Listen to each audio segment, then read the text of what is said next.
All right, guys, welcome to the It's More Than Just Money movement channel. We are watching the Winner's Circle on the channel, where I interview phenomenal people that are doing amazing work in South Africa and abroad. And today, I'm sitting with a crypto enthusiast, a father, an entrepreneur, a business person. He's one of the few people that I know that put father and husband on their profile. Chief, is your wife forcing you to tell everyone you're a father and a husband? Not yet. Now, welcome. Thank you so much for, I know how busy you are. I've been trying to interview you for a couple of months now. Since last year, I've been saying, come through, let's have a sit down, let's have a conversation. Let people know your story, where you started and how you were able to build the kind of platforms that you've built and the kind of businesses that you've built. I always say that people are always interested in the glory, you know, but behind every glory, there's a story. And so you have a story as well. Sure. So welcome, Mr. Fox. Thank you for having me. Yeah. So what's your story? Tell us the story is. You just wake up and you have millions and you are driving fancy cars and you're running around empowering other people to do the same. I think, look, the story dates back. I grew up in Motherwell, right? I was born in PE, KwaZakele, grew up in Motherwell. Motherwell is now a very big township on the outskirts of Port Elizabeth. So I grew up like in a normal township where poverty is the order of the day. And I often say to people that I actually didn't know I was poor up until I went to high school. Yeah. Because I thought, everything is just normal because whatever situation we have, the guys next door and the guys next door and the guys in front of us and the guys at the back, we're all living the same, sort of like life. My mother would send me to the next door neighbor to go and borrow a cup of sugar, to the other next door neighbor to go and borrow a cup of rice, and they would actually do the same.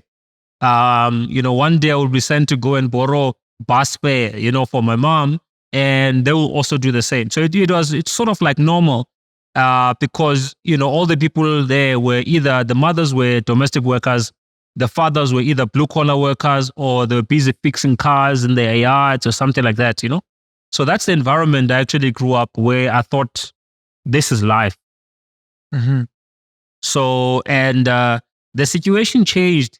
So I grew up with my mother, my stepdad, and my siblings. So my father, Firstborn. yes, I'm the firstborn. Sure.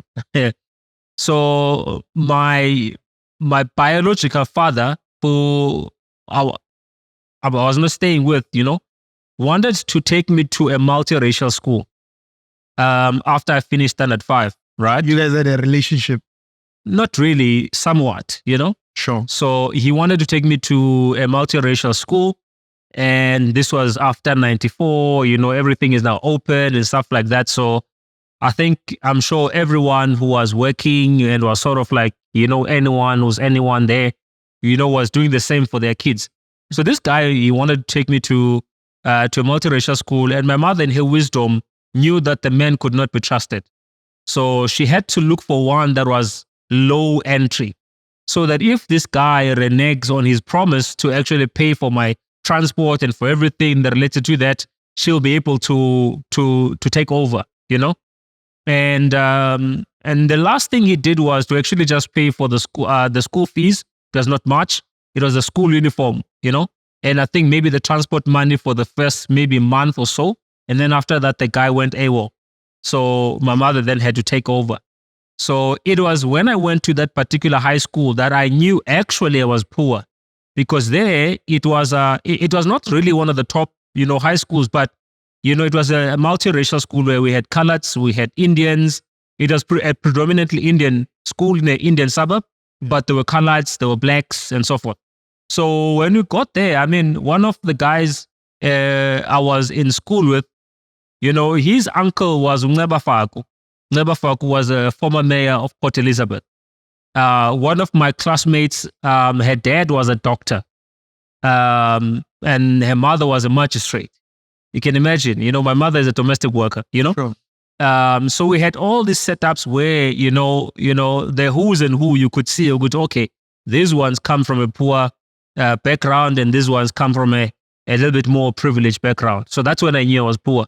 So I think everything started there for me, you know, realizing, you know, that, oh, okay, so things are like this. And, but I think the penny dropped on one specific occasion. And I think this is quite a very sensitive one. I haven't told this to a lot of people. And this was, I can't remember what I was looking for. You know, at home, they have that, they have a place where they keep all the documents, right? So at home, as I said, I am the oldest. And as the oldest, I've got my 3 siblings. You know, my younger brother, I think the difference between me and him is 8 years old, 8 years. The penny dropped when I was looking for something, and then I saw a funeral cover document, right? So in this funeral cover, the cover was for 100,000 rands, right? My stepdad took funeral cover. For himself? For himself, yes. Sure. And then it was allocated that, okay, 20,000 was for my mother, 20,000 was for my younger brother, 20,000 was for my other younger brother, and 20,000 was for my sister. And my name was not there. So I was like, okay, okay. So is this how it's going to be? And that really sparked, you know, in me a desire to really, you know, succeed and do something with my life. So that's you felt left out. Sorry? You felt left out. I felt left out. I felt like an outcast, you know? So, yeah. So I know in your story, then you end up staying with your grandmother.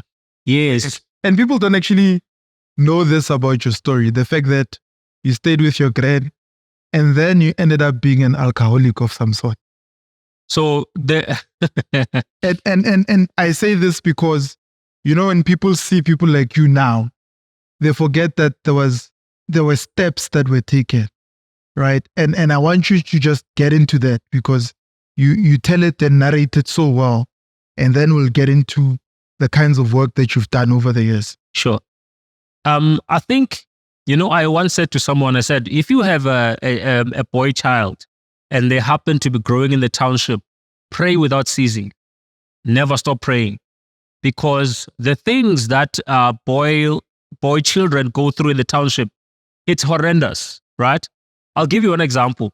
So when I was 15 years old, so I grew up, you know, so where my mother stayed and where my grandmother stayed, it was not like a huge, like a long distance. So I could walk from where my mother stayed and go and stay with my grand for the day and come back later, whatever the case is, right? So it was not too far apart. So I remember, so I was always, you know, in between the 2 households. So this particular time, for some reason, I was staying with my grand. I think I was doing standard 6 or standard 7. A friend of mine, we had a photography business, right? We started a photography business at 15. At 15. Sure. So there was a hot man in the area. He had nice skills. He was, you know, respected. He was a photographer, and so we wanted to emulate this hot man, you know. And of course, he had all the girls, yeah. But so sure. So we wanted to emulate this hot man, and then we got into the photography business. You know, we managed to buy an old camera from him. And I remember we pitched and we got a 21st birthday celebration to actually go and shoot. And we were still learning about photography, you know. So, you know, we did the shoot. It was not really the best, you know, but we did it anyway. But the story that I want to mention here is the fact that as I was doing this photography business with this guy, I remember we went to the shopping mall in Green Acres to actually go and buy, you know, films for the camera. So for some reason, you know, we get into the shop. You know how they display stuff, right? I was like, you know, I don't see anyone here. It's nice and quiet. We were going to buy the films, right? Yeah. So I don't tell this guy. I take one, I put it in my pocket. I don't tell my business partner. And then we pay for one, and one is in my pocket. So as we were leaving, the security comes, he says, come. He grabs the both of us. Sure. Takes us to the back, and then he searches us, right? And then he finds a film on my pocket. And I was shivering, you know. I was like, what in the hell was I thinking? Why did I do that? We had the money to buy this thing, you know? So, and then they took me to a police station, but because I was underage, then they took me to a place called Stepping Stones, which was a place for, I haven't told the story like for, you look shocked. I'm shocked. My first time hearing about it. So they took us to this place called Stepping Stones, right, where all the young juveniles, who had done something wrong with the law. So we spent the night there. The following day, obviously they call my parents and everything. My mother comes. So we appear in court inside that particular facility. Because we were young, they actually put us in the program. The company is called NICRO, NGO called NICRO. So NICRO was there to rehabilitate, so we went for lessons and all of that. And if you attended every lesson and you participated satisfactorily, then the case will be cancelled, right? Dropped, and you won't have a criminal record. So that's how I don't have a criminal record, right? Mm-hmm. So, but the story is when I came back, and the area in Astoting, I'm 26, I'm what, So this guy never really cared who I was, because at home I was one of those kids where my mother would call me to come and wash, and nobody was doing that for them. They will call me to come and eat. Nobody was doing that for them. So they felt like I'm some sort of a mama's boy, So when I came back now, because this guy came back, he told everyone that, hey, and this and this and this. So now everybody like, yeah, and Papa, hey, how was it? Hey. I was like, but why? You understand? They thought you're the man now. Now everybody's like, have some sort of respect. Which prison did you go to? What happened? You understand? So you added some spices there. Actually, I didn't. I didn't because I didn't like this. Like, why all of a sudden you guys thought this of me? Now, why all of a sudden? So I felt some type of way about the situation. But anyway, his mother told him to never speak to me ever again. My business partner. Sure. So of course I heard about this. And it's also something that went into the file. You've got a file as a person. It went into the file somewhere. Oh, okay. This is what I did. This is the reaction that I got. Oh, okay. We'll see. So as I talk to you, that guy is probably in jail or died. I don't know. He was a drug dealer. His life was just not, innocent. So, but the alcoholism starts where actually at that age. I was in standard 7 after school. Singamachita would actually put money together, and then we would buy alcohol on a Friday, and then we started drinking like Friday, Saturday, and then this kept on getting worse every single year. As I was getting older. By the time I got to matric, standard 8, they actually asked us a question. Standard 8 is grade 10, guys. Yeah, standard 8. So For they those asked. of you don't know. So they asked us a question. Where do you see yourself 10 years from now? You know what my answer was? I said, it's either I'm going to be in jail or I'm going to be dead. One of the two. You said that? Yeah. Because the whole idea was I really saw myself in Tsibitafil. What does that mean? Tsibitafil? Yeah. What Tsibitafil means packing goons. Yeah, okay. Yeah, that's what I wanted to do. I wanted to be a gangster. Yeah. I said that's what I'm going to do. Okay. Yeah. So so can't remember what we were talking about on Facebook. And then someone commented, and then I said, you should be glad you never met me then. You wouldn't want to do anything to do with me if you met me then. I was a completely different person than the person that I am today. Completely different. Sometimes I don't even recognize that guy. I was like, who was that guy? I don't think that was me, So anyway, that's really how I really saw my life. And then standard 10, I was really going to school because my parents wanted me to go to school. And if I didn't, there was going to be all sorts of, So standard 10, I failed my matric because I was not studying. I didn't really care. I was actually drinking. So drinking became like, Did you end up drinking like every day now? So, okay, standard 7, not every day, every weekend, every other weekend. Standard 8, it started getting a little bit worse. Standard 9, it went all the way. Matric, it was whenever there's alcohol, I'm drinking. And I didn't even need to have money for me to drink. I'll just show up at tavern. I'm going to see someone who I know, and then I'm going to get drunk. That's all. You know? And of course, there were other stuff that we would do. So you had a network? I had a network. So I had a network. I had my way, you know, around people. I used to, I used to be a fun person to have around at the time when I was drinking. But at the very same time, I would switch very, very quickly. So that's the problem. Problem was I was harboring like anger issues. I had anger issues. So I didn't. They were from home. I think so. I felt that, you know, the way I grew up was unfair, you know, because here I am staying in this particular, you know, house, living this particular life. And then my dad on the other side was staying in a much nicer suburb. You know, the guy didn't really. Your biological. My biological father, yes. So, you always feel like, you know, you are a misfit, you know, because at home as I was growing up, because my younger brother and everyone else, you know, I started feeling, I could feel that it's home, but it's not home. You know, that kind of feeling? It's home, but it's not home. So I felt a lot more at home with my grandmother. So how I then moved, you know, to go and stay with my grandmother, it's actually when I stopped drinking. So you already failed matric then? I'd already failed matric. You did matric how many times? 3 times? No, just once. So let me explain that. So when I was doing matric, even from standard 7 and standard 8, when we were choosing subjects for matric, I was looking for the easiest way to go through school. I never really had a vision that, okay, I'm going to be an engineer, a doctor, or anything of the sort, you know? I was just studying because school is something you had to do. And so I looked for which stream do I think is going to be the easiest.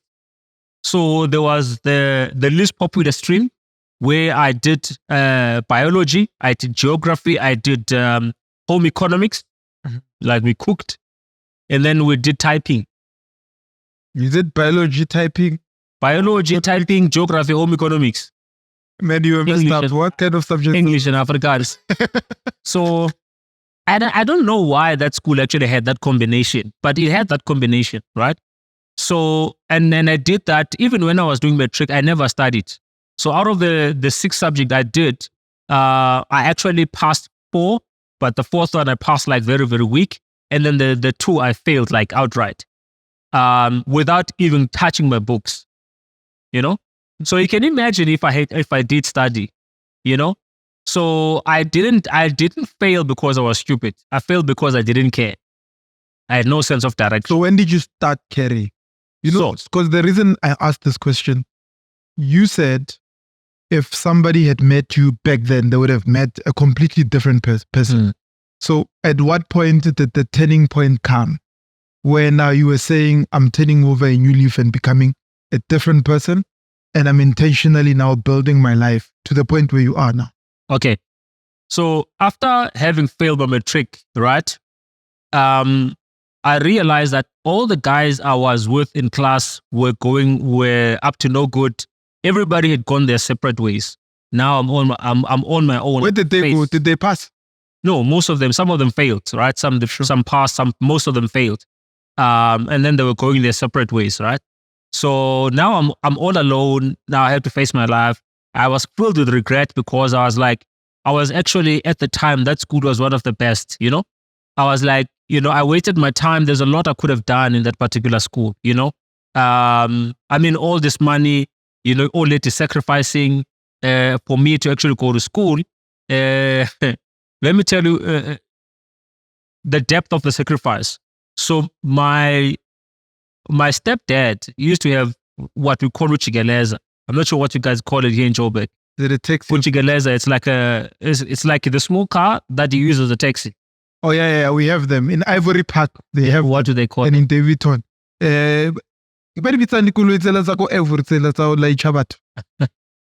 Kachibana, we call it Kachibana. That you know it, yeah, that's the one. Yeah. So here's the story. This guy would wake up, say around 4 a.m. He would go to the fresh fruit market, right? And he would actually fetch an old lady who were buying fruit and veggies to go and sell, because he had to go very early there. And he would make like a few trips, back and forth. And then I would wake up, get ready. Sometimes the car wouldn't start. So when he's about to leave, he would actually come and wake me up and have to kickstart the car at like 4 a.m. or so. Then I'll go back to sleep. 6 a.m. I must be up and get ready. And then I would actually go to the bus stop and wait for him there. Sometimes I would be late at school because, he had problems with the car or whatever. He would come and actually give me money to take a taxi to go to school, because there wasn't money. There was money just in the petrol tank. He had to go make the money He had to go and make the money that day and then be able to give me the bus fare for me to go to school. So all those sacrifices, right? In my mind, I never really thought about, what was happening. So it was only after failing matric that I realized actually I messed up, right? But then, what do we do? And then I drowned my sorrows with drinking even more, So I drank even more and I got into a lot of fights. And I got into one particular fight, which actually began the turning point.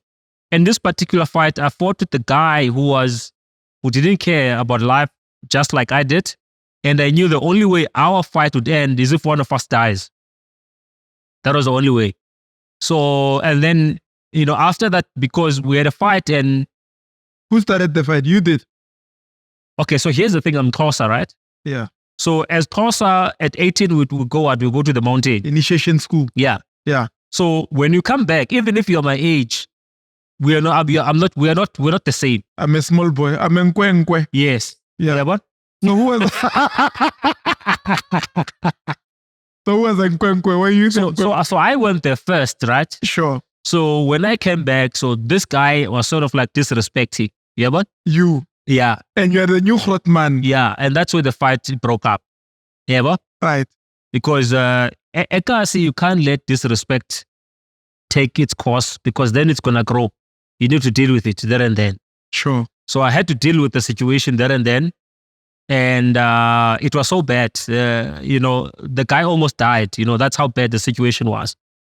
So, and I knew that he was going to revenge.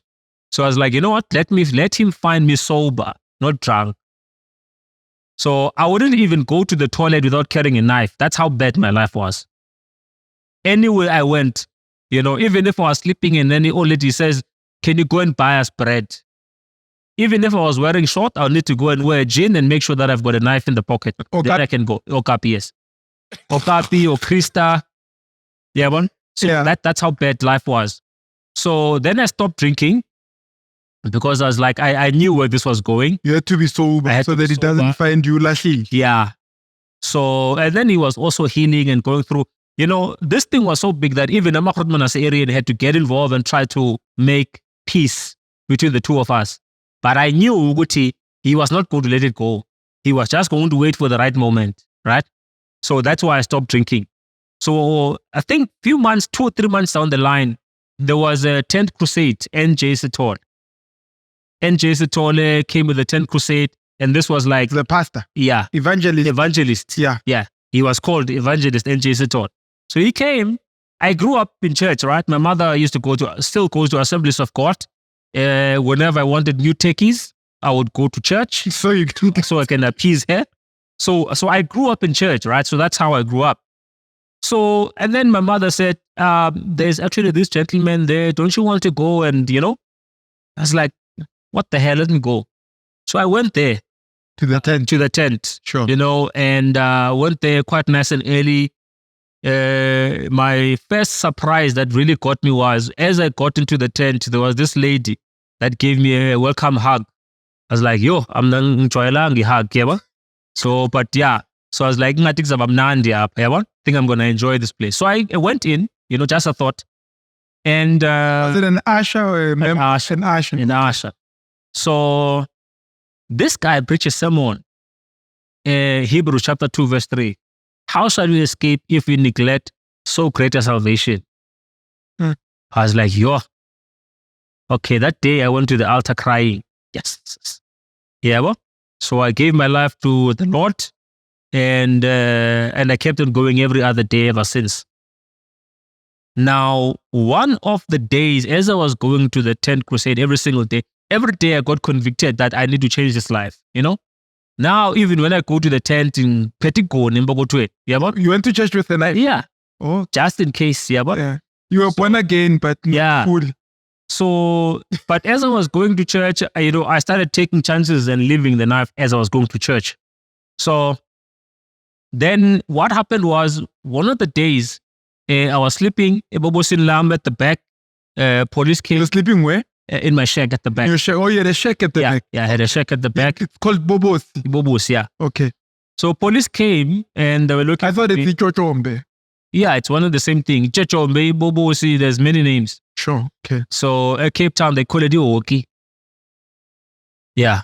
Anyway, so police came around 11 o'clock, Police came, they came to fetch me. This guy opened the case. This was like after a few months after the incident. He opened the case of assault. Well, now he's healed. Now he's thinking about. Yeah. So I think maybe somebody advised him, I don't know. But, opened the case of assault. They took me to police station. I slept there one night. And then the following morning, I was told that the case has been dismissed or what do you call it? He dropped the case. Mm-hmm. I don't know why. I don't know who said what. So anyway, I went back home, continued going back to the tent. And after the tent was over, now I told myself that I'm turning a new leaf on life. I wanted to redo life. And I remember one day I was walking with his friend, Usmeka, his friend. Oh, his friend. Okay, Yeah. sure. So he was also my friend. So we were walking. And as we were walking, I saw this guy sitting with a group of guys, who were up to no good. And I was like, yeah, and this time I'm not carrying a knife anymore. You're a born again believer. I'm a born again believer.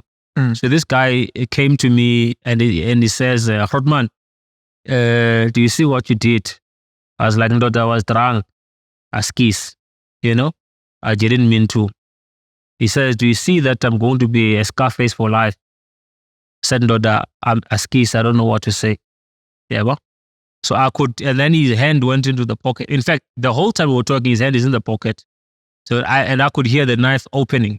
Right? So he made as if he was turning back to look what's happening. And then he came back with the knife open. He swung at me, moved back. I grew up doing karate, but this time around, the pants I was wearing was not going to allow me to do the do, because I used to do the do. Yeah, but so I ended up running, and this guy chased me. So I'm not sure if this I should continue with the story. Continue. I've never really told this, but anyway. So I ran home. I had stopped smoking, stopped drinking. So I asked my younger brother to get me 2 cigarettes, because now I need to think. He just chased me with a knife, right? So I was like, okay, it's either I'm going to have to get rid of him or somehow he's going to get rid of me. I'm a born again believer. What do I do? So, and then I had a little bit of money with me. So I have friends who are staying KwaZakele. We used to call it Ekas. Mm-hmm. So I was like, you know what? Maybe let me take a taxi, go Ekasi, go and fetch something, come back. Something is a gun. And what? Something. Something, okay. Yeah. Yeah. When someone says I'm fetching something, they're fetching a gun. Continue. So I was like, maybe I should do that, and get rid of him. And then, you like, wanted to finish it? Wait, no, this is just a thought playing in my mind. Yeah, but so I was like, but then what? Yeah, but because it's then what? Yeah, but so yeah, I don't want to lie. I prayed about it. It's like, now I need you to help me with this one, because I don't want to go back to that life. Yeah, but and anyway, it was actually after he chased me that he went and opened the case. So then the case was dropped. The parents met and this thing was spoken over. Even though there was peace momentarily, I knew at the back of my mind that this was actually not going to end, Anyway, So then I decided that, you know what, let me actually leave this place. Let me go and stay with my grandmother. Because all my friends I was drinking with, they said, not you. You, born again, not you. It's only, we're giving you 2 weeks. You're going to come and drink with us. We know you. After 2 weeks, they said, no, another month. We know you. You're coming back. And then they said December. There's just no way you're going to go through December without drinking. So I was like, you know what? These guys are taunting me. Let me go and stay with my grandmother. Now you must understand, where I was staying, the situation was a little bit better compared to the situation with my grand. So it's like I took a downgrade, to go and stay with my grand because I wanted to be focused on the decision that I had taken, and I wanted to go back to school. I wanted to make amends and do right with my life, because I realized I actually messed up, So the gun story, that didn't happen. Do you understand? He didn't fetch the thing. Something. So I stayed with my grandmother. I was very serious about church. Met a few friends, and that's how my life changed. I remember when I wanted to redo my matric, I couldn't redo my matric because Ekasi, they didn't have that combination. Yeah, what? Mm-hmm. So Ekasi didn't have the combination, and I went to 6 different high schools trying to get into matric so that I can repeat, and they wouldn't let me in. They said I need to actually start at standard 9 so that I can get the basics. I was like, you don't understand. I'm already late. I've already wasted a year. All my classmates, are either in varsity. I don't have another year to, you understand? So anyway, this was now 2002 when I wanted to go back to school. I did my matric in 2000. And then 2003, I met a lady. Actually, my mother introduced me to this lady. She told me about the N streams. I can do N1, N2, N3. Combine that with the matric languages, then it's equivalent to matric. So luckily, where my grandmother was, it was a street away from the library. So I was like, okay, this is what I'm going to do. Went to the library to research, what can I do? There was electrical engineering, civil engineering, mechanical. And bear in mind, I didn't do math and science. The last time I did math was in standard 7, 1997. This is now 2003. I don't know what is X plus X, but I want to do civil engineering. That's what I want to do.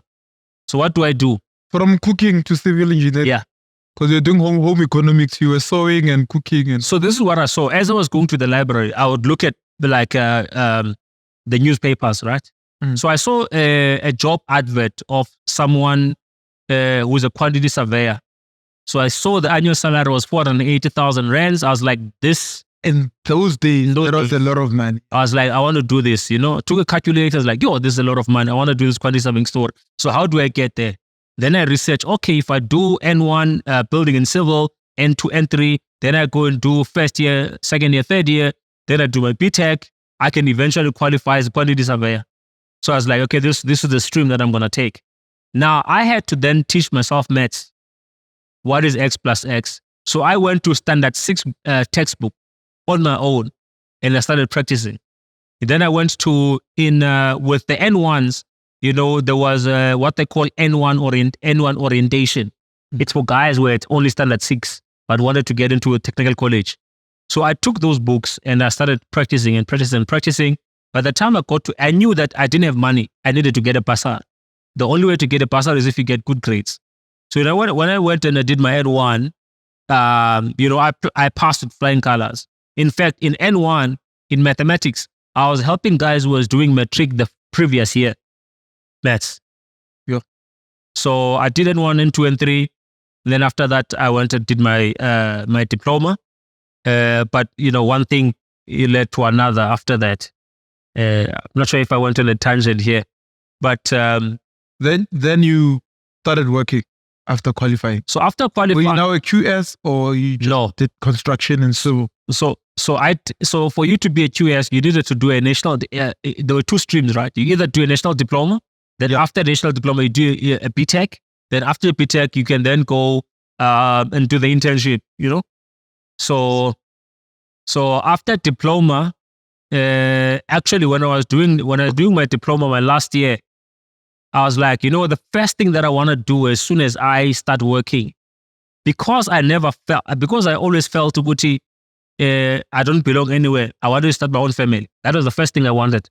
I want to start my own family, So, and then of course, in my final year, I proposed to my wife, and then I started working the following year.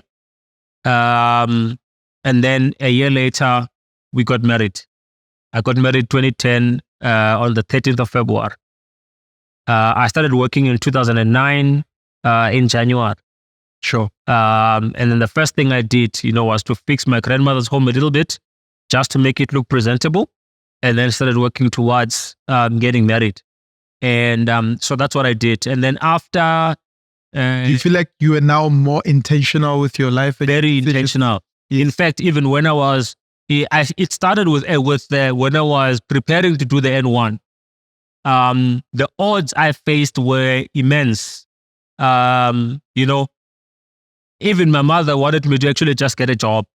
Maybe that was going to be the easiest thing, I remember her asking, what's going to happen if you don't have bus fare? Because where I was doing the college, it was on the other township, So I said, you know what? I'm going to fix my bicycle. Even if I have to ride a bicycle to school and back, that's what I'm going to do, So now how I actually got into doing the N1, guys, there's a whole story there as well, in that involves my father. But so the guy, wanted to make amends, and then he wanted to find out what I was doing with my life. And luckily, he found me at that point where I actually wanted to do something with my life. And then he promised to take me to college. He was going to pay for everything, and da-da-da-da. I put all sorts of conditions. Money or results must actually be mailed to him and stuff like that. We agreed on a day we're going to go to college for him to pay the deposit and register me. On that very same day, I went to his house. I waited for him. He was not there. I ended up having to go home. So I went home and I came back in the evening. As far as I know, this guy didn't drink, didn't smoke, but I think that day he was drunk. So, and then I said to him, we had an agreement that we're going to go to college. You're going to pay for my registration. What happened? And then he said, look, I had a lot to deal with, So he was not really making a conversation with me. So I was like, so what do I do? And then he said, born by my team, which means see what you will do. If there was ever like an instrument to measure someone's anger, man, you can imagine where I come from. I just told you where I come from. And now I'm living a completely different life. And I hated this guy, And now I was, so happy that he's making amends, And, ready to forgive and forget. And then he pulls this one. This was very important to me, because I wanted to change my life. So I sat there having all sorts of thoughts in my head in his house, looking around for stuff to do. To him? So, and I saw a vase next to me. Yeah. I saw a vase next to me. I was like, you know what? If I can take this vase, break it in his head, never come back here, that will be justice. But okay, I'm not going to do that. I'm still angry though. So then I leave. He walks me out. So he had another son who was older than me, my older brother. Never saw him. I had stories about him. So this guy died. He became a thug, and apparently the community dealt with him. Mob justice. Yeah. So then I said to him, he had a business where he was actually delivering paraffin. You're dead. Right? Yeah, he was delivering paraffin to all the shops. And where I was staying with my grandmother, there was a shop in front of us, right across the street. So he used to go there and actually deliver paraffin. So I said to him, out of anger, of course, I said to him, look, doesn't matter what it takes, I'm going to do something with my life. And then I said, if I see you in NU9, you better make sure that your life is in order, because I'm going to take it from you. So this guy went and got protection orders. If something happens to me, you must know that this guy threatened me. This is now me, right? It's sad. Yeah. So of course I didn't really mean that. I was just angry, So how I ended up actually getting into college, a friend of mine was doing an internship with Anglo Platinum here in Joburg. He's from PE. When I told him the story that I actually needed just 500 Rand for me to register, this guy gave me 1,000 Rand to start. So I registered. I had... part of the friends that you were getting drunk with? No. Or... someone I met in church. Of course. Yeah, someone I met in church. So this guy gave me 1,000 Rand, do whatever you need to do and, just be okay. So I paid, I went to college and I registered. I had 500 Rand for me to, for bus fare for like a week or so. That's how I got in. N2, I got a bursary. Yeah. So how did you end up running a real estate agency? So I was telling Wanele today, we're talking about that, right? And I was saying, what people don't understand as an entrepreneur is that as an entrepreneur, there is no one straight path with no failure. Everything is guaranteed. So when I left my job in 2010, I had an appointment letter. Why did you leave your job? So how much were they paying? Was it 2.5? No. Okay. So that was in-service training. The 2.5? Yeah, the in-service training. Sure. So my job, they were paying me very decent money. You're right. They were paying me, decent. How much, Chief? Hey, decent. Oh, decent. So my starting salary was 10,000 Rand, right? Yeah, it was decent. Yeah, for everyone that I was studying with, it was very decent compared to the rest of the guys, right? So anyway, so that's what I got for my first year. So as I was working, one, I didn't enjoy the working environment, right? Number two, after my first year in that job, when it came to the appraisals, I had to wrestle with my boss, and so I didn't like the whole thing about negotiating salary increases. And I think it only went up by a very small percentage. So I started counting. So if I'm here 10 years and this thing kept on, growing, this way, I'm never going to be rich. And my plan, even before going to varsity, my plan was I'm going to work for only 5 years. I'm going to go and start a business. I mean, if I show you my 2005 diary, I said I'm going to go into real estate. I'm going to go into logistics. I'm going to go into construction. Whatever business that I thought had money, I said I was going to go into all these businesses, right? So as I started working, that was the original plan, that I'm actually going to work with you for 5 years, get my stuff in order, buy myself a house, buy a car and all of those things, take care of my family. And then eventually I'm going to start a business. But I often say that, I had a boss who was really a pain in the butt, who made my stay in that particular job very, very short. So I ended up, whilst I was working there, I was hustling on the side. I remember we had a job with the Department of Education, Mdantsane. It was a subcontract job with my friend Ulwaz. We had that job. It didn't really pay well, but we did it. And then in the midst of that, there was a roster opened in PE where I come from, where they were taking all the emerging contractors. They're going to take them through a program where you get 10 houses to build. If you do well, they give you more. And it was like a 3-year contract. So I applied there. We got accepted. We went in through all the tests and all of that. So we got accepted, right? So we got an appointment letter. We got 10 houses that we we're going to start. And I was like, okay, this is my cue for me to leave now, right? So I wanted to leave in anyway. So then I resigned from my job to go back to PE to pursue this.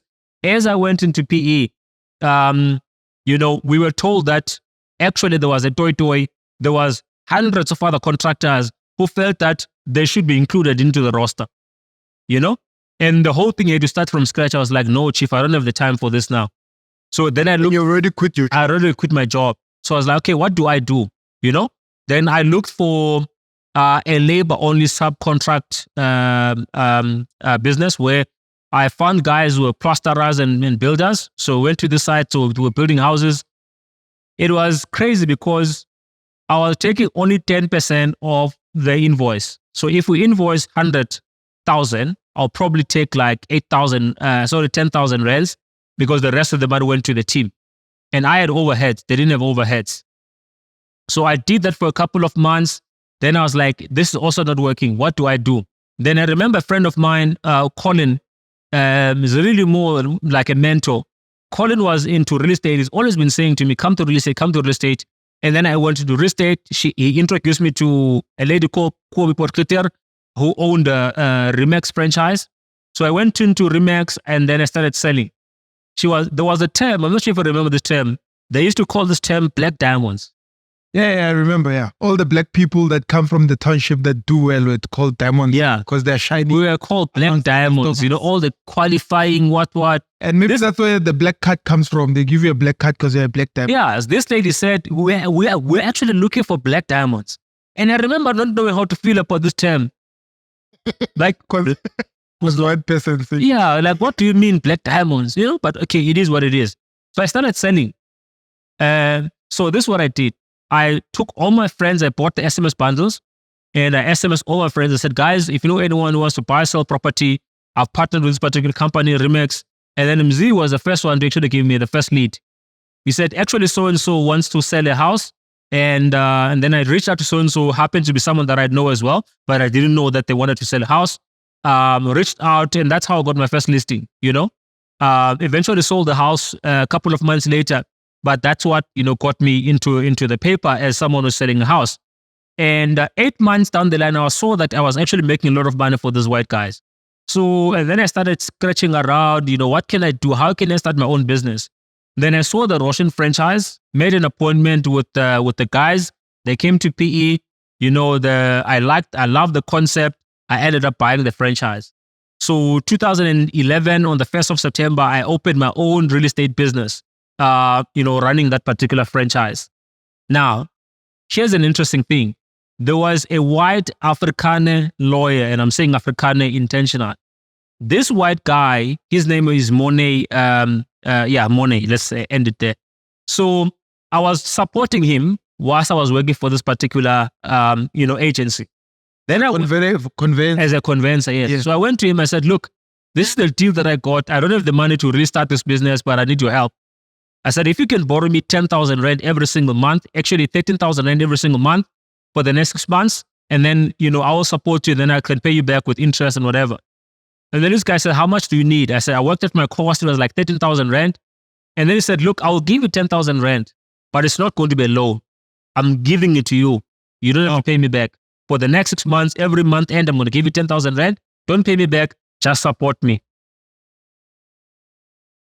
This is the guy that I just met like less than a year ago, right? But you were giving him too much business then. Yes, not even too much, but I gave him, enough business, for him to believe that I can actually do this, right?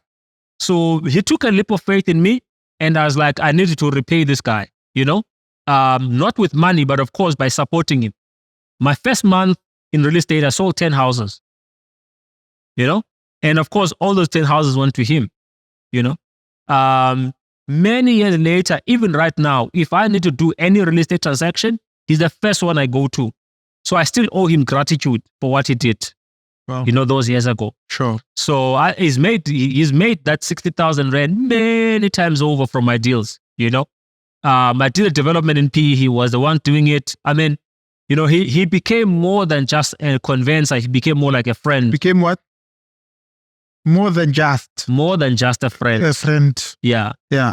He became more than just a business partner, conveyancer. Yeah. He became more like a friend, and a mentor, because he would advise me quite a lot about, what to do, what to look out for and stuff like that. And even people that he knew that will bullshit me, he will tell me that don't go to that guy, And even if you tell him that I told you not to go to him. Why do you think it took that leap of faith in you? There could be many reasons, right? But here's one reason that I think he did. I think he saw this young, energetic, hungry, young black person who wanted to change his life and who was quite ambitious. And then he felt that he wanted to support what I was doing, because there was no guarantee that I was actually going to pay him back or going to support him. There was really no guarantee. But I think that could be one of the reasons. Who gave you the idea to go to him and ask for the money and then say, I'll pay it back by giving you business? Is it something you thought about? It's actually something that I just thought about. I knew that agencies do somehow at some point do get support for advertising stuff from attorneys, but it will be things like maybe a billboard somewhere, maybe your for sale board somewhere, the attorney will pay for that, So that's why I wanted a loan. I didn't ask for support. I wanted a loan, and then he obliged, and then he helped me, and he really set me up, Yeah. But you ended up selling your real estate business because there was too much crime in the township. So, yeah. And then after selling the business, you had nothing to do. You went into crypto. Or did you already have crypto and then went into, did you already have the crypto business, then closed the real estate? Or you closed the real estate and then went into crypto? Okay. So when I did my real estate business, right? So I went to a guy, he was cousins with another lady I was going to church with. He had a nice house in a nice corner house. This guy was unemployed. He just been laid off. I was told that he was actually struggling. So I went to him and I said, look, I want to use your house as an office because of its position. So I said, what I'm going to do, the market value for rental for your house is actually 1,500. But I'm going to get you another house in a better suburb. I will pay the rent for you, which is going to be 1.5. I've already negotiated. And then I said, on top of that, I'm going to give you 2,000 rent. So this is now 3.5 I'm giving him every single month. He was happy. He agreed. But because he saw me in the paper and in all of that, newspapers, this guy thought too much money. It. So after like 2 3 years, this guy came to me. No, after 2 years, he said to me, look, I was still not working in 2 years. He was still not working. And then he said to me, look, I want my house back, or let's increase the price, the rental. I want 4.5, which was 1,000 more. I was like, I'm already giving you, way more, 125% than what the market value of what your property is. So I was like, you know what? I'm out. I'm going to look for another house I can use. So I took my stuff out and I found another house. Also a corner house. It used to be also like someone used to sell properties from that particular house, but the positioning was not necessarily the greatest, but it was still a corner house nonetheless. It was actually closer to the shopping center. So I moved in there, right? Where I was, I never even had one crime incident. No break-ins, no nothing. But the first one? The first one. Yeah, so why didn't you just give him the increase? No, I felt that he was taking advantage of me, and I didn't like that. Okay. So then I moved into this particular house. I was paying like 1,500. That's another reason, I was like, I could spend more money on my advertising. So I moved into that particular house or office. Like within a couple of months, I had the first break-in. They stole my printer. They stole stuff, Yeah. I had a second break-in, a third break-in. And I think the last one was I bought a house in the township. I was going to renovate this house. Remember, I had a construction team back from, Yeah. So I took my guys. I went to show them the house that I was going to build, what we were going to do. They were happy. We went to the shopping center. I went to go and draw money because I was actually going to pay for sand, and stuff like that, and for bricks. So then I drew the cash. I went to drop this guy's angel, which was another township, came back. As I came into the office, like about few minutes, 4 guys walked into the office with during the day. Yeah. With guns drawn. And I had my wife, I had my kids there, and these guys, they wanted the money. They saw me drawing the money from the ATM. I mean, from the bank. And the money was in the drawer. It was not in my pocket. It was in the drawer. These guys were busy slapping us. They wanted this money. Part of me didn't want to give them the money, because they were also panicking. They wanted to get this thing done over with, and so that they can leave. So anyway, I ended up giving them the 10,000. They took my car, drove off, and left it somewhere. This is the only car that I have. I use it for business. They dropped it somewhere. Was it the Audi? They ran away. No, it was the Polo, the 2009 VW Polo. Mm-hmm. So now the way things work with the SAPS, they had to tow the car, take it to somewhere where they're going to do fingerprints. This is the whole process. I need to work, So now I don't have the car. It was an inconvenience, And after that, I remember, after that incident, so they took that plus 5 cell phones, 2 laptops, and then they went. A few months later, my younger brother is in the office. I was handling something in town. Guys came in, they robbed him, they took the laptop, took his phone. So I was really tired of that particular place. I was like, no, man, I can't live like this, And I used to believe in this thing at Township economy. I used to be a proponent of Township economy. We had friends who were talking about, we were calculating how much money comes into the township, how much money leaves, all those things, how many millionaires in this particular township, black hands. So we were talking about this thing and encouraging people to pursue entrepreneurship. So up until I realized, actually, no, man, you are the township economists here, because I kept on getting robbed. You were their job. And the thing I hated the most was the fact that, Ekasi, everybody knows who does what, who did what, but nobody comes forward and say, actually, it's that guy who robbed you. Yeah. Yeah. So I was like, no, man. So it was now 2014. There was a policeman who came to my office. He wanted to buy a house. I already know everybody's salary. You are a policeman, you are a constable, I know how much you're getting paid. I deal with policemen every single day, right? I see their pay slips. You are a nurse, you are a whatever, all public servants. I knew exactly how much they were making.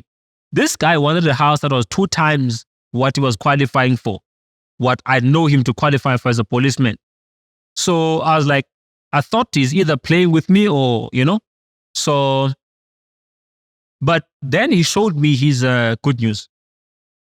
At IFA, on the 19th, you get an SMS that says, good news IFA number. This much will get into your account the following day, the 20th. So he showed me that SMS. That SMS had about 30,000 that he was going to get paid. I looked at this guy. I was like, nah, you're getting paid 30,000 tomorrow, IFA. I know IFA from back when I was in varsity, right? All the nice cars and so forth. IFA was doing very well at the time. So I was like, man, I've been in business for how many years? Now you're a policeman, you earn 10,000. I'm going to earn 3 times the amount you're making in IFA. So I said, when is the that to you? No, my thoughts. So I said, when is the next presentation? And then he said, it's actually tomorrow at 6. And I said, okay, I'll be there. He thought I was lying. So I said, okay, I'll be there.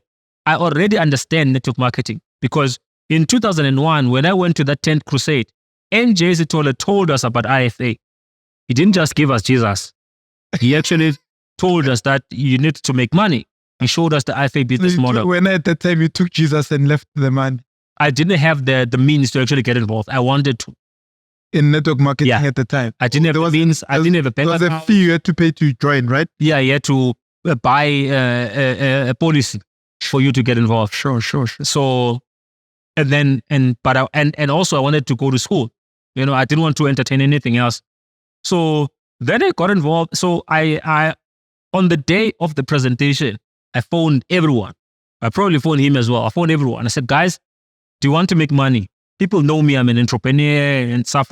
So do you want to make money? Of course, yes. Okay. Meet me at the sports center tomorrow at 6 o'clock. What's happening?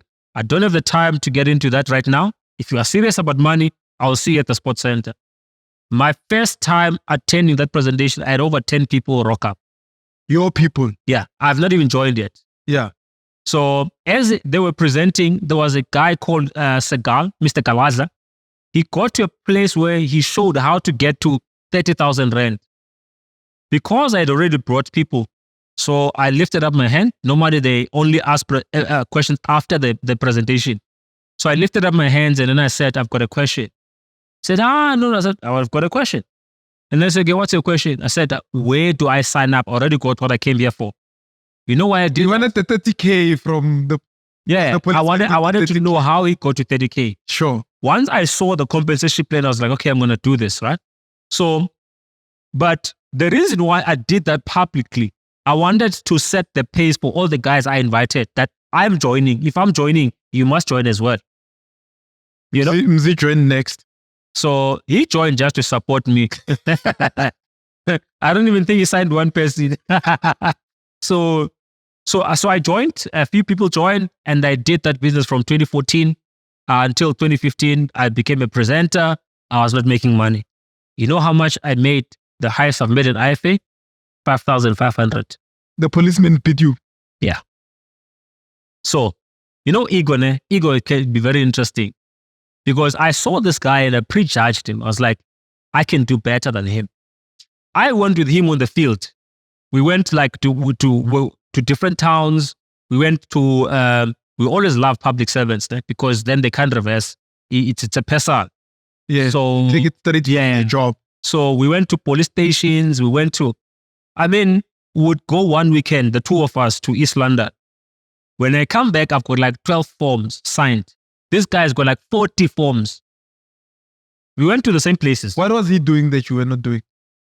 Man, I don't know how he was presenting. I don't know. Maybe it's because he was already a policeman and other people. I don't know. I honestly don't know. But, you know, I knew what I was doing.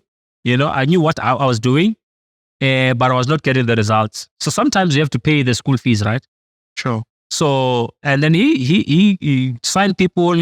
And but then I realized, no, man, I was not making money here. I went to the second network marketing company called MultiShore. In 4 months, we gave those guys like 4,000 policies. They had to employ new staff. They had to move offices. It was crazy. We left there because of leadership, right?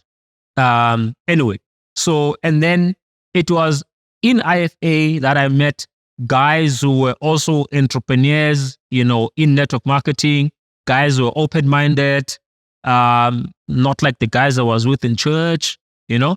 So the guys were open-minded, you know, they were quite driven. And so one of them introduced me to actually Eric Worry, you know, who is now my mentor in network marketing. And then he also invited me to a conference where in this conference, it was in town. It's called Work Your Wealth. In this conference, there was a guy teaching about Forex. I had no interest. Someone teaching about real estate. I was already in real estate. Someone teaching about Bitcoin. I was very, very interested. Someone teaching about gold business. So it was Forex, real estate, Bitcoin, gold. Yeah. My interest was on the Bitcoin, but I didn't afford. So what these guys did, they just gave you like an appetizer. They say, this is Bitcoin. It's the new currency. It's going to change the world. It's appreciating in value. And if you want to know more, we've got a conference in Cape Town, in Durban, in Joburg. It's 5,000 Rand entry. I couldn't even afford the 5,000 plus the transport, so I didn't go. But I had a keen interest on what Bitcoin was. Then I would get involved into the gold business. In trying to understand, so I'm this way, right? I don't sell water for the sake of water. I need to understand, why is water important? What does it do to the body? I need to have a story that I understand about that particular thing, so that when I sell from conviction. Not because if I sell this one, I'm going to make 5 Rand. I don't know how to sell like that.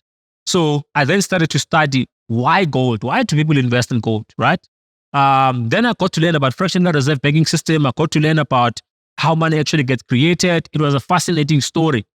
But as I learned all this, it was at the time, Yama Banoi, your Bitcoin, your Triple M, your all those things. Yeah. I also dabbled into those things as well. Triple M. My grandmother lost some money there. So I'm sure you lost money in Triple M too. Look, it was not a lot of money. It's like the 1,500. A loss is a loss, Chip. Yeah. So, but it was through going through all of these things that I discovered Bitcoin, right? So I remember the first thing I put money in the name of Bitcoin. I saw something online that was promising crazy returns. I was told that Bitcoin is making people rich. maybe this is going to make me rich as well. So I went in there, put in money, and this thing was paying hourly. It was called BTC Hourly, the website. So I invested, and I could withdraw some Bitcoins. It's like, hey, this is interesting. Put money, I withdraw, So, and then they had other plans where if you pay this amount of money, you have to lock it in for a certain period. And then once you lock it in, you're going to get like 5,000%, like crazy percentages after like 14 days and so forth. So I put money and I was going for that. I remember this one was for 14 days. On day number 13, when I tried to log into the website, error 404, website is gone together with my money. So instead of me running away and thinking, this Bitcoin thing, I was fascinated. Why do people go through all this lens to actually steal people's Bitcoin? What is this Bitcoin? So in my journey, I met a lady here in Joburg who ended up becoming my mentor. We became good friends. She was so big on education. What is Bitcoin? Don't just put your money. Understand what is Bitcoin. Where does it exist? What problem is it here to solve? How well is it doing solving that problem? How big is that problem? Who else is solving that particular problem? So I understood all of that, right? This was now 2016. So 2017, I closed my real estate business to focus on network marketing and Bitcoin mining. And that's when my life actually, started changing. And then had you already made your first million, or you made your first million in Bitcoin? So I made my first million in Bitcoin. So when I was in real estate, I remember like our second year or so, our accountant, I was with my wife, saying that you guys made over 600,000 in commission. I was like, where? Because I don't even have 10% of that in my bank account from the real estate business. You understand? So that was a revenue that came in, but we spent all that money, running the business. Sure. But how the million came in Bitcoin, 2017, we start the year, every year I normally look at all my old diaries. What did I write? What did I promise myself? What goals did I set? And so forth. I saw a 2007 diary. In this 2007 diary, I said, 10 years from now, I'll be 35 years old. I want to have made my first million, which was 2017. Now it's 2017. I'm broke, like a church mouse. And I'm looking at this diary. I'm like, wow, I said this year I'm making my first million. So how do I do this? So we sat together with Mzi. We crafted what we call a 90-day game plan, whereby we said, look, we were shown a plan on how to make 1 million in 12 months. We said, we're going to change the 12 months to 12 weeks. And we're gonna pretend as if it's possible. If it's possible mathematically, we're going to pretend as if we can achieve this. So, and that's what we went for. And everybody was laughing at us, calling us names. I remember when we launched the 90-day game plan in Durban, we actually came to Joburg first, to the Chinatown. I bought my suit there for 800 rands. I bought my shoes. So, Are there no shops in PE? No. I mean, there are shops, but then they're quite expensive. Okay. You'll find that the very same thing you can get in Chinatown cheaper, you will get it in PE, but it's going to be more expensive. Sure. Yeah. And so it was like a place to find bargains. I was like, a suit for 800. So anyway, so I bought the suit, went to Durban, we launched the 90-day game plan. Everybody thought these guys are crazy. 1 million in 90 days, 1 million in 90 days. 90 days later, no one made the 1 million. But the reason why it was 90 days, how many 90 days in a year? 4 of them. But we said we're going to do 2. We're going to use the other ones to rest and to reset, right? Mm-hmm. So what we did was we started a 90-day game plan, attempting to get this million. None of us made it. But what happened was, because we were chasing this million, I went from earning less than 20 grand a month to earning over 350,000 rand a month, at the end of that 90-day game plan. And then we had like a 2 or 3 month break. We launched another one here in Joburg. At the end of that year, 2017, I made 3.6 million in that year. My goal was to make only 1 million, right? And that's how the whole journey then sort of like took off from there. Sure.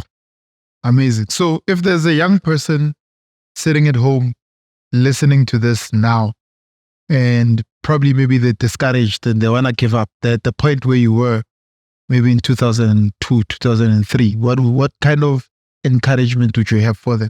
They're watching you through that camera. What would you say to them? Sometimes if the poverty you see in your life around you is not good enough to keep you motivated, chances are nothing else will. For me, what motivated me was where I was. I hated where I was more than loving where I was going, because I had no experience of where I'm going. It's just a dream. It's just an imagination. I hated the fact that my grandmother's getting old. There's no one to take care of her, I hated the living conditions we were living in. I hated the fact that, for us to have anything to eat, my grandmother needs to find something to do, to go and sell, I hated all of that. I wanted a better life. I hated the environment we were living in.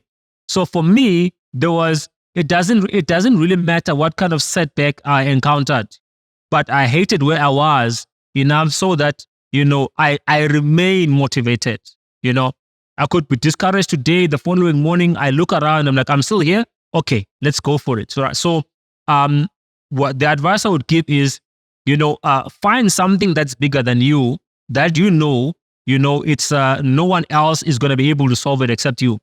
It could be your if you've got a kid, it could be your kid, it could be your parents, it could be a sibling, it could be anything related to the people that mean the most to you.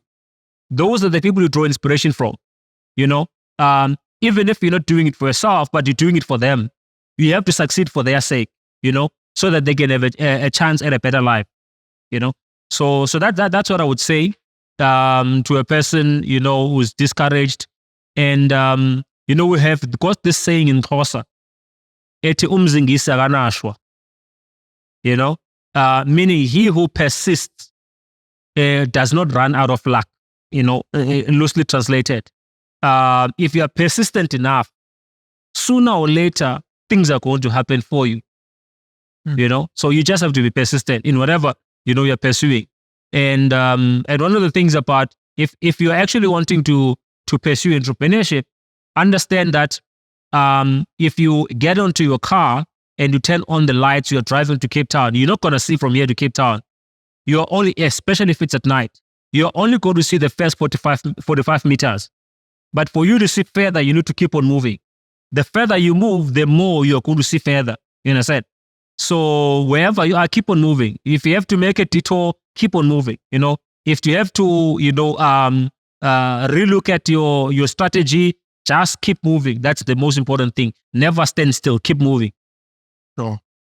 Any question from the floor? Anyone with a question, a comment? There's a mic there. Anyone with a question or comment? All right. A question or comment? No question, no comment. Anybody? Questions, comment? Oh, you've got one. Yeah. Hi guys. My name is Nico. From you, Mr. Lonwabo, right? Sorry for making that mistake. There's something I picked up from what you've been saying, mostly from your childhood experience. I noticed that you seem to have experienced a lot of trauma. I don't know if I'm saying it right. It is trauma. Do you see it that way? Yes. So at the age that you are at right now, how have you managed to heal from all of that trauma and become the man that you are today? Ventured into entrepreneurship, having connected with the Lord. How have you healed from all of that trauma? Thank you. Very, very good question. Nobody's ever actually ever asked me that question. I think, whenever I go through stuff, right? Especially with people that mean the most to me, friends, close friends. I often say that time is the best teacher. Time is the best healer. Things never really go away, but with time, you learn to deal with them, So for me, it was, of course, my faith in God. That's what got me through the most. But most importantly, it was the support of, sometimes you just need only one person to believe in you, not the whole world, just one person. Growing up, and I know I'm growing up, I actually used to think my mother hated me, up until I gave my life to the Lord and I wanted to make my life right. I wanted to go to school and all of those things, right? The support like she gave me, was a lot for me, it got me through, everything that I went through. The fact that she believed in me and, so it was my faith in God, time, and also my mother's belief in me. Wow. Thank you so much. Thank you, for that heartfelt story. And I think it's a story of perseverance, a story of overcoming obstacles, and a story of determination. What I sense from your story, I sense someone who really wanted to do something with their lives. And perhaps that guy that gave you the 10,000 rands every month for 6 months could see the same thing that we are all seeing today. That, when people are looking at someone, they think that perhaps you were lucky, perhaps you are special, but they don't realize that actually life gives all of us different kinds of challenges. True. And it all depends on how much we can stay the course. I like the fact that you said that if you keep going, eventually you'll get there. We made a joke earlier on, and I said, if you hang around the barber shop long enough, eventually you're going to get a haircut. True. And I feel like indirectly you were saying that if you stay the course, eventually you will achieve the success. So I appreciate you taking time to spend time with us here at Mall of Africa, at the It's More Than Just Money movement store, and basically sharing your life experiences, sharing your story, empowering the next person. I always say it's about that one guy whose life can be changed because you took time to share your story. So I appreciate you. Thank you, brother. And may God keep blessing you and taking you to greater and greater heights. And from you guys who are watching, let us know which part of the conversation resonates with you. Comment. Let us know what your thoughts are. Let us know where you're watching from. And from me and my team broadcasting from Johannesburg, South Africa, at the It's More Than Just Money movement store, More Than Just Money. We'll see you in the next episode. Ciao, ciao. Awe, Fox. That was the one. Uncle.